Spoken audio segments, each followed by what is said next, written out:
pressure for a girl out smoking with the mind that ain't broken.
Thank you. Can you hear the drums okay?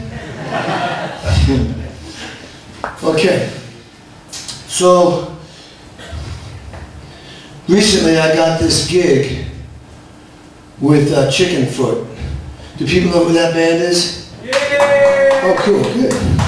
So, for those who don't know, Chicken Foot is, they don't like to think of it as a super group, but it's Sammy Hagar, who sang with Van Halen for close to 10 years. And he also was Sammy Hagar for 10 years before that, and played with Ronnie Montrose before that. This guy came from poverty and made himself a hugely successful man with a really positive attitude.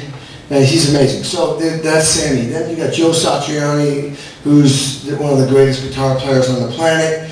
And then you have Michael Anthony, who's a super badass bass player and singer, who was the original bass player and background singer for Van Halen. And then you had Chad Smith from the Chili Peppers, and Chad, is out with the Chili Peppers. So in order for the Chicken Foot to go out, they had to get another drummer.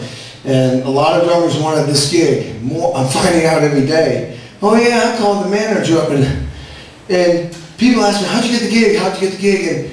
And I can tell you exactly how I got the gig, but the bigger answer stems from what I was telling you about before I played those first songs. The reason I got the gig is because of what I've done in my entire life up to the moment I got asked. That's how you get the gig. I got a call because it didn't come out of the sky. They already knew who I was. Chad Smith said, "That's your guy." They had tried some other people out, and Chad kept saying, "That's your guy." And I didn't know any of this till recently. And you know that they went, well, I'd met Michael Anthony before, I'd met Sammy Hagar before, and I met Joe's before. Joe and I both were auditioning for Mick Jagger many, many years ago, and we both got the gig. I just I couldn't do it because he kept changing his schedule. Sammy, we played in same big one of the rock festivals together. He with Van Halen and also with his own group. Anyway, so we all knew each other, although we haven't hung out that much. Chad and I have hung out, but so that's how I got the gig, or even asked to go. But I guess the specific story is, in case you're interested, because this is how stuff happens, what I'm telling you, what I just told you is really the real serious stuff. You get checked out first. They don't just, at this point, they don't just like hire who can play the drums the best. They're looking for the guy that they feel comfortable with sitting on the plane or rehearsing or sound check. They're looking for the guy who's going to fit in, vibe-wise. The whole, it's like putting a sports team together. It's all about the magic. It's not just the skill, it's the magic between the people. It's like putting, when a director or a producer picks actors to be in a movie, it's all about casting. That's where that word came from. Casting the right people. So I run into the manager of Chickenfoot. By the way, a year ago when Chad was on tour in Europe, he injured himself, and I got a call from, there were two managers. This one manager who sadly has died since then. He called me up and said, "I need your help. We got a situation, blah, blah, blah. I know you have the ability to, I can write charts out." Anyway, so, but it never happened because Chad somehow, because of Vibe, Sammy Hagar would rather play with Chad with one arm and get through the tour because he really liked the chemistry. So anyway, this other manager says, "Listen, Chad's got to go on tour. I know we'd spoken to you about possibly doing this before, so would you be into just coming up and playing with the guys?" I said, "Well, that's what we should do. I should come up and play for a couple of days, see if it works. If it doesn't work, I totally get it." I said, "I know I can play the music, it's just a matter of if the chemistry's right." And that's exactly what happened. Went up, and the thing that made this audition different from any other audition I've ever done is typically when you get called to audition, or just you get the gig, a lot of times I don't have to audition, they just know, I already know if I can play. If I'm filling in for a gig, I get the live tapes of the drummer I'm replacing, and I listen to what he's doing, and I write very detailed charts out, like every note.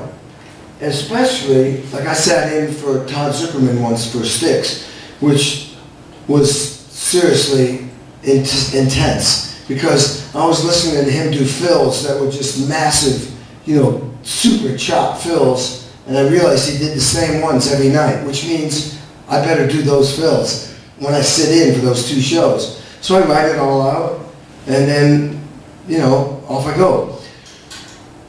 But with Chickenfoot, Sammy particularly was not just looking for somebody who could play the parts that Chad did. He was looking for somebody who could kind of step out and jam and improvise. But if you, in 99% of the auditions, if you went in to an audition, let's say I was auditioning for Lady Gaga, and I go, "Hey lady, listen, I dig the way you recorded the record, and I kind of dig what your drummer's doing, but I'm going to do it differently. This is the way you should really do it." I'd probably get fired. You know what I'm saying? You don't walk into somebody's house and say, "Yeah, I'm going to rearrange the furniture, and by the way, I want you to cook me some food. But don't cook me the crap you eat, cook me my food." You'd be like, I can't say the words, but you know what I'm saying. Get rid of that. Out of here. So, but with these guys, the first day I'm sitting there, you know, I memorized 12 songs. And there were 22 songs.